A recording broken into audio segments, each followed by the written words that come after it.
What's going on, swim fans? In this video, I'm gonna share with you the 5 biggest mistakes that swimmers make doing backstroke. Whether you're a beginner swimmer or you're a veteran, I guarantee you're gonna learn something new in this video.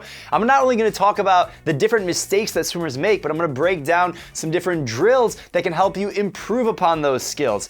Not only that, at the end of the video, I'm gonna share with you an exclusive workout and how to walk through it, swim through it, so that you can improve your backstroke and apply everything we're gonna talk about. If you guys are new to the channel, what's up? I'm Ferris, co-founder and CEO of MySwimPro, and here we talk about how to swim faster and smarter than ever before to help you improve your performance and health both in and out of the water. So if you want to be a part of the fam, make sure you drop that subscribe, like this video. Let me know in the comments if you're a backstroker and what challenges you struggle with that we're about to talk about. Let's get right into it. Now, the first mistake is poor head position. I can't tell you how many swimmers I see swimming with their head completely out of the water. You're looking at your toes.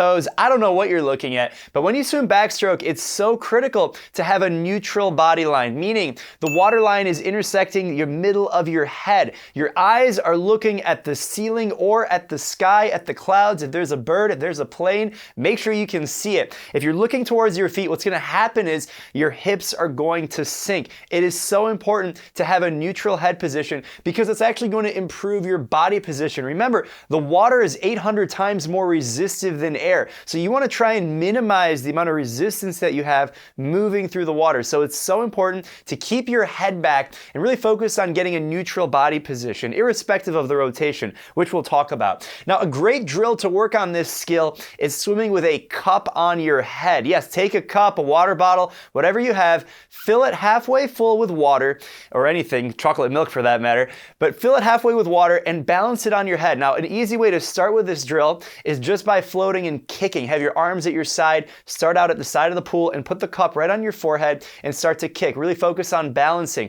Once you've found your balance, go ahead and start taking some arm strokes. The more stable you can keep your head, the more efficient your stroke is going to become, and you're going to reduce the amount of resistance that you have in the water. So I love this drill, and maybe if you want to be Katie Ledecky and Superstar, you can put some chocolate milk and swim face down with the cup halfway full. Now, the second biggest mistake is hand entry and exit. And what I mean by this, a couple different things. So when you exit the water in your stroke, you need to exit with your thumb first. Even the most experienced swimmers somehow get this wrong. And it happens over practice. So you need to practice exiting the water with your thumb first, and you need to have your arm straight on the recovery. A lot of swimmers can swim really fast and their elbows are bent and all over the place.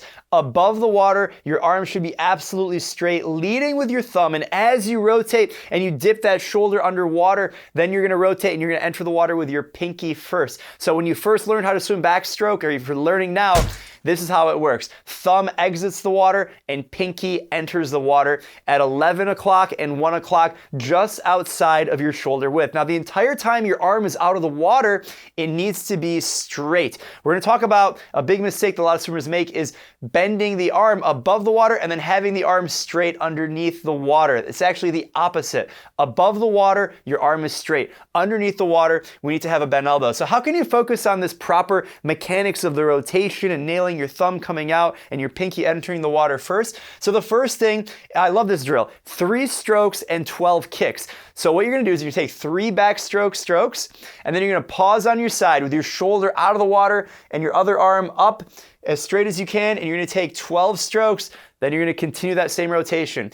3 strokes, 12 kicks. And as you do this drill, it's so important to think about not only rotating and driving with your hips, but also what we talked about with your hands, entering the water or exiting with your thumb, entering with your pinky. Now, a more advanced drill is to do single arm backstroke. This is where one arm is glued to your side and you're gonna take full strokes with just one arm. It's gonna be so important to drive with your legs and your core, but also to exit the water with your thumb and enter the water with your pinky.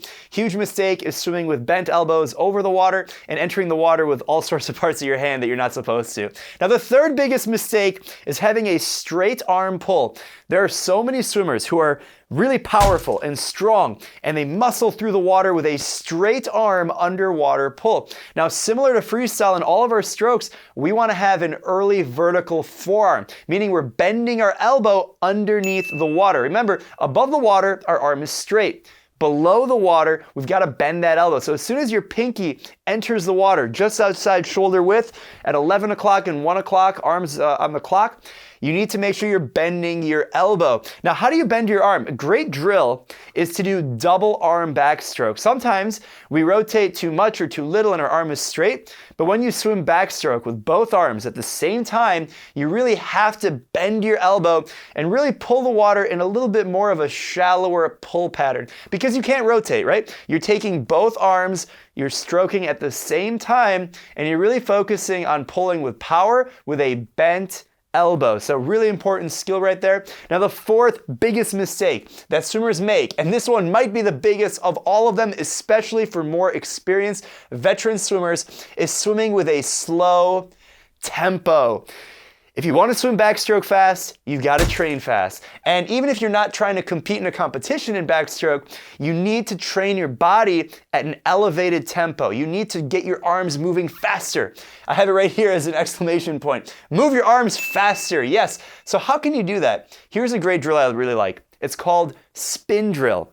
Now, a spin drill is where you position your body at a near 90 degrees in the water, and you're actually going to spin your arms as fast as possible. It's very explosive, fast twitch, and you're only going to do that for maybe 5 seconds. Maybe you go by stroke count. You take 10 strokes as fast as you can, and the goal is not to pull as much water as possible. It's to spin your arms as much as possible. And what you're going to do is you're going to activate all these different muscles, and you're going to be firing. And as you do that, you're going to train your mind and your body what it feels like to have that fast tempo. So when you flatten out your body position and you return to putting your eyes looking at the ceiling and looking at the sky, it's going to be a lot easier to move your arms faster. When you do the spin drill, you're not looking at the ceiling, you're looking at your feet. It's as if you're sitting in a chair. And the goal is not, we're breaking all of these rules. The goal is not to necessarily swim fast, it's to move your arms fast. Because if you want to get that tempo up, you're going to have to swim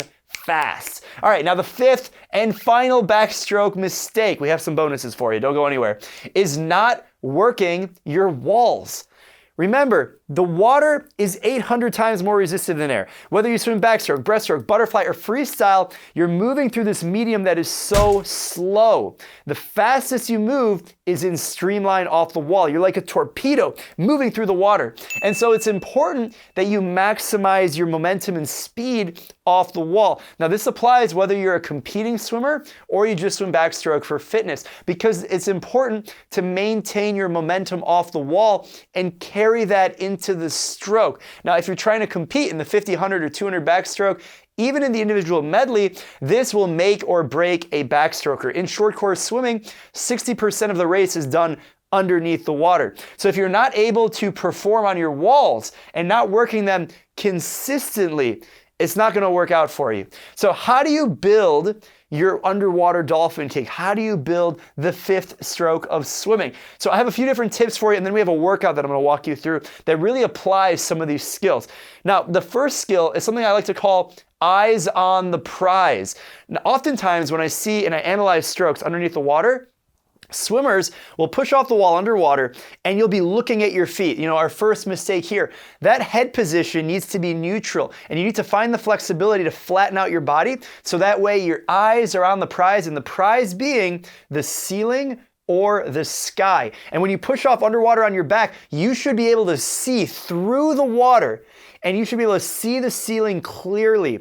And if you're not able to do that, it means your head position and your upper body position is not correct. And you're forcing yourself up to the surface of the water potentially sooner than you need to, and you're causing more resistance. So when you push off the wall, eyes on the prize, you should be able to see the ceiling through the water. And if you can't do that, your body position is not right. Now, another thing that I like to recommend is building every 25 or 50 underwater. So if you're in a long course pool, it's a 50. If you're in a short course pool, it's a 25. What I mean by that is if you're doing 450s or 100s or 850s, your goal is to gradually add dolphin kicks every single repetition. So for example, if you do 450s backstroke in a long course pool, on the first 50, you're going to take 3 dolphin kicks underwater off the wall in streamline. On the second 50, you're gonna take 4 dolphin kicks, then 5 dolphin kicks, and on the final one, you're gonna take 6 dolphin kicks. And you're training your lungs, your body, and your mind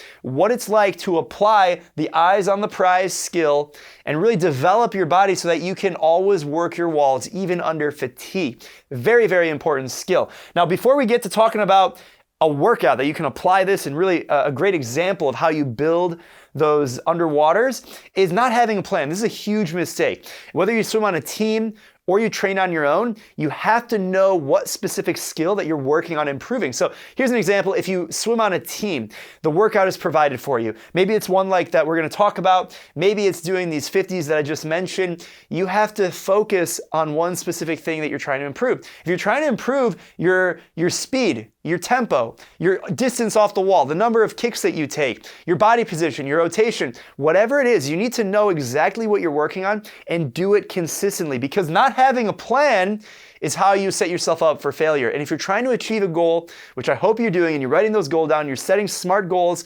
you're only going to be able to achieve those goals if you have a plan of attack. Now, let's say you're not on a team and you write the workout yourself. Same thing applies. You need to be very strategic. If you're looking for a training program, you should check out the My Swim Pro app, where you can get a personalized training program, workout by workout, set by set, sync with the Apple Watch or Garmin, available for iOS or Android. It's a free download. Make sure you check out the app, linked in the description below. Now, let's say we're gonna do a workout. Here's my favorite backstroke workout. I should say favorite workout, but one of my favorite types of workouts. Let me explain it for you. So we're gonna easy warm up. We've got a 500 freestyle, followed by 650s kick. Now on these kicks, we're gonna work our underwaters. So every 25, we're gonna try and add some dolphin kicks. We're gonna really try and eat along it. If you're a more advanced swimmer, you're trying to push 15 meters on every single 25. If you're just getting started, maybe it's 2 dolphin kicks underwater in streamline. I like doing kick, streamline, on back. You can use a kickboard, that's great, but take the opportunity to work on your underwater dolphin kick. There's no better time than working on your underwater dolphin kick, except for every single time you push off the wall. So take advantage of a kick set, do it on your back in streamline. Now, the next part after the 650s kick is 450s individual medley. Again, work the underwaters. Really take an opportunity to develop that underwater dolphin kick. Remember, you kick in both directions, up and down. On one part of the kick, you use your core, your hip flexors, your quads. On the reverse, lower back, glutes, hamstring. When you do dolphin kick, you're kicking in both directions. Now let's get into the main set. We're gonna go 4 rounds. 4 rounds through a 200 freestyle or pull. Now that is nice and easy, nothing crazy, just to get the heart rate elevated a little bit. And then we're gonna follow that up with 475s backstroke. Now on these 475s backstroke, each 25, we're gonna try and build the number of kicks that we take. So on the first 25, maybe you take 3 dolphin kicks, then 4 dolphin kicks on the second 25, and then 5 dolphin kicks on the third 25. These number of kicks is relative to your skill level. If you start out with 0 or 1 and you build up from there, that's fine. If you're more advanced and you can start out with 7 dolphin kicks, then 8, then 9, then 10, whatever it takes to be consistent. And you wanna push your body so that way you can really maximize your underwater dolphin kicks, and of course, eyes on the prize. Now we're gonna do that 4 rounds through, and the reason why we're doing it 4 rounds, on the odd rounds, so round number 1 and round number 2, we're not gonna wear any equipment, so we're gonna go all natural. Rounds 2 and 4, we're adding in fins. And so with fins, it might be easier to push those underwaters a little bit further. So if you're like myself, maybe you have an okay dolphin kick, but as soon as you put fins on and you've got a little bit more resistance, you can really make some magic happen. If that's the case, great. Make sure you're adding to the number of dolphin kicks you take underneath the water when you apply the fins. So round number 1 and round number 3, all natural. Round number 2 and round number 4, we're gonna go fins. After that, you're gonna finish with a 200 cool down, and that is a 3,200 meter workout, 3,200 meters, and you're gonna be able to apply a lot of things that we talked about. So let me know what you guys think in the comments. How do you like backstroke? Is it your best stroke? If you haven't checked out my other videos about the biggest mistakes swimmers make in freestyle, butterfly, or breaststroke, and this video is backstroke, make sure you check those out on our channel. If you guys haven't already subscribed yet, make sure you subscribe so you don't miss out on the next video. If you haven't checked out my book, Swim Like a Pro, I analyze all those different strokes and how you can swim faster and smarter than ever before. It'll be linked in the description below. And finally, if you're not in the My Swim Pro Facebook group, it is free to join. We have over 10,000 people from over 100 different countries, all trying to take their swimming to the next level. So if you want to be a part of that, it's 100% free to join. It is a VIP group, linked down below in the description. I'll see you guys in the comments and inside that Facebook group. Have a great day and happy swimming.